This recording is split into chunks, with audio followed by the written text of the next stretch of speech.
ఎంతోడైనా లోకువ మడిసే సొంతింట్లోన అమ్మోరి గట్టం పట్టి బతిమాలినవి అడ్డాల నామాలు ఆలు మగల నడుమన అడ్డం రావులే టాటి నియమాలు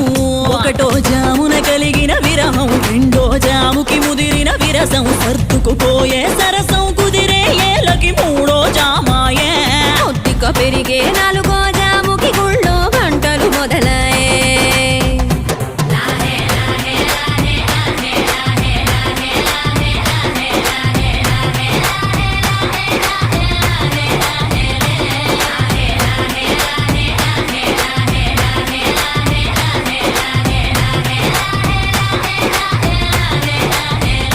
ప్రతి ఒక్క రోజుది జరిగే ఘట్టం ఎడముఖమయ్యి ఏకం అవటం అనాది అలవాటిళ్ళకి అలకలలోనే కిలకిలమనుకోవటం స్వయాన చెబుతున్నారు అను